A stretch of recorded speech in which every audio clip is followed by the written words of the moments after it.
Halo teman-temanku, ya gimana kabarnya belakangan ini?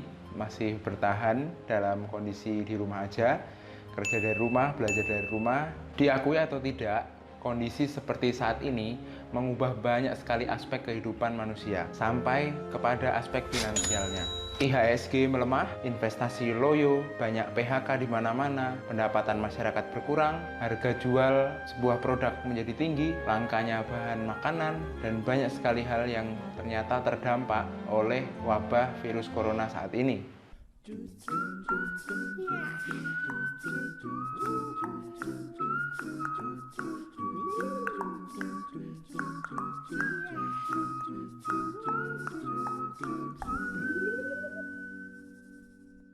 COVID-19, sebuah virus yang mulai menyebar di tahun 2019, saat ini sudah menjadi booming sekali hingga ke seluruh dunia. Awalnya aku secara pribadi berpikir, virus ini sepertinya hanya sebuah virus yang hanya menyasar kesehatan kita saja. Ternyata salah besar, teman-teman.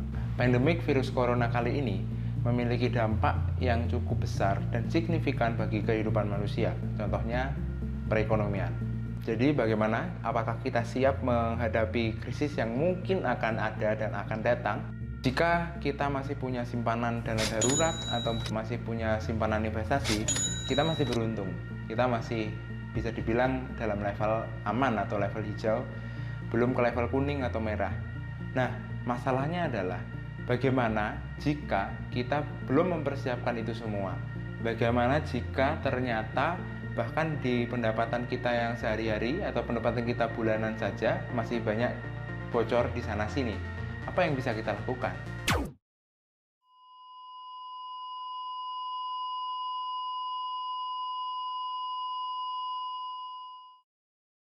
Di sini teman-teman pentingnya pengelolaan keuangan pribadi. Jadi di situasi krisis seperti saat ini, tidak menutup kemungkinan kita perlu meningkatkan skill atau level up skill kita dalam hal pengelolaan keuangan pribadi. Yang awalnya kita menggunakan uang untuk sembarangan atau kita menggunakan uang untuk membeli keinginan-keinginan kita, saat ini mulailah kita atur kembali supaya kita bisa benar-benar bertahan di segala situasi. Ya, kalau boleh dibilang sih pengelolaan uang itu tidak wajib atau tidak mandatori, tapi penting untuk kita lakukan. Kenapa demikian?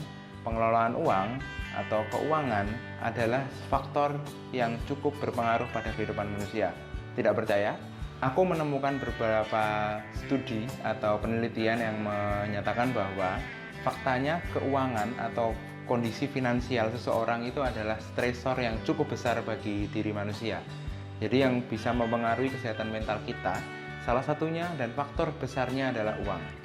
Kondisi cicilan, jumlah utang, jumlah kreditan, jumlah pemasukan yang kita miliki, sampai porsi-porsi pengeluaran bulanan juga merupakan faktor-faktor yang membuat kita setiap bulannya merasa pusing. Aku bicara seperti ini tidak tanpa bukti ya, jadi seperti yang aku bilang tadi ada beberapa studi atau penelitian yang menyatakan hal demikian.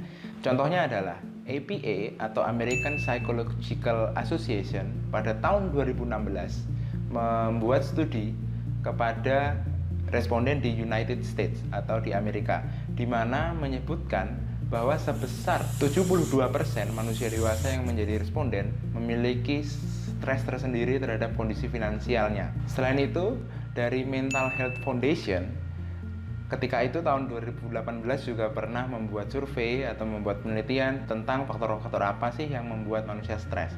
Dari beragam faktor yang dijelaskan, ada sejumlah 22% responden yang menyatakan bahwa mereka stres terhadap cicilan yang harus mereka bayar setiap bulannya. Dari fakta ini, kita bisa menyimpulkan atau belajar bahwa kondisi keuangan merupakan satu hal yang penting untuk diatur. Nah, sekarang masalahnya, tahu nggak teman-teman, apa itu kondisi keuangan yang sehat?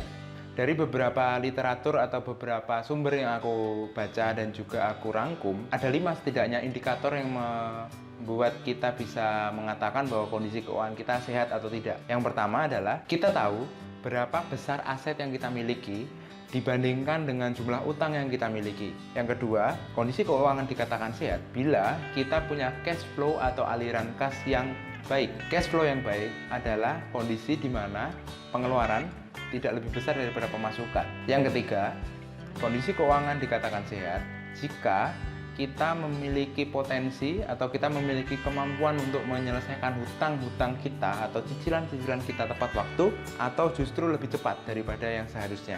Yang keempat, kondisi keuangan dikatakan sehat bila kita memiliki simpanan dana darurat sesuai dengan profil kebutuhan kita. Yang kelima atau yang terakhir, kondisi keuangan dikatakan sehat bila kita masih punya kemampuan untuk melakukan tabungan, penyimpanan uang ataupun investasi sebesar minimal 10% dari total pemasukan yang kita miliki. Oke, jadi tadi katakanlah 5 prinsip itu digunakan untuk kondisi keuangan atau kondisi eksternal yang sedang baik-baik saja. Lalu gimana kalau misal ternyata kondisi keuangan kita itu ternyata bermasalah? Apa yang harus kita lakukan? Kita perlu menyembuhkannya, teman-teman. Itu yang perlu kita lakukan. Dan bagaimana cara menyembuhkannya? Ini dia. Yang pertama, teman-teman silahkan daftar list masalah-masalah keuangan yang teman-teman sedang hadapi. Akuilah bahwa teman-teman punya masalah keuangan. Misalnya, teman-teman punya daftar hutang. Dilihat saja daftar hutangnya. Apa saja yang harus dibayar, berapa besar jumlahnya, dan kapan tenggat waktunya. Yang kedua, setelah list atau daftar masalah keuangan tadi sudah teman-teman punya, teman-teman pegang, maka berikutnya adalah teman-teman perlu membuat skala prioritas penyelesaiannya.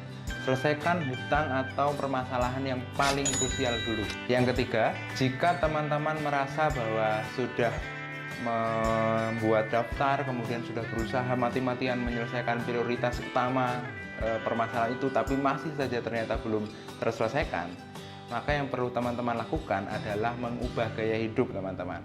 Ini mau tidak mau harus diambil langkahnya karena kita tidak bisa terus-terusan mempertahankan gaya hidup yang ternyata banyak bocor halus, ternyata banyak hal yang merugikan atau ternyata konsumtif gitu. Coba dievaluasi gaya hidupnya, mana yang perlu dimampatkan atau mana yang perlu dihilangkan. Tujuannya apa sih? Kenapa kita harus sampai ini kan menyiksa diri berarti kan, atau menyiksa keluarga kalau boleh dibilang. Ya tujuannya adalah supaya masalah keuangan itu cepat selesai sehingga nanti kita bisa melangkah lagi untuk membuat profil keuangan yang lebih sehat.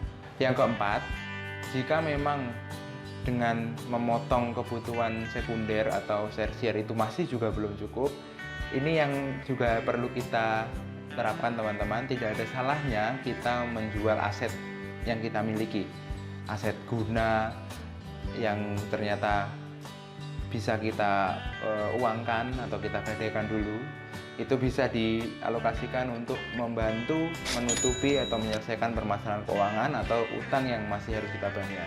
Nah, satu lagi yang bisa kita lakukan untuk membuat profil keuangan kita lebih sehat adalah menambah income atau penghasilan yang kita miliki. Nah, ini lagi tren sekarang, teman-teman. Banyak penjual online yang sedang rame-ramenya menawarkan barang dan jasa yang mereka miliki. Dan itu sangat sah, teman-teman. Sah-sah saja untuk dilakukan karena ya tidak masalah begitu. Jadi menambah income menjadi salah satu opsi di mana kita bisa menambah atau memperbesar pundi-pundi simpanan dana darurat nanti misalnya atau investasi kita.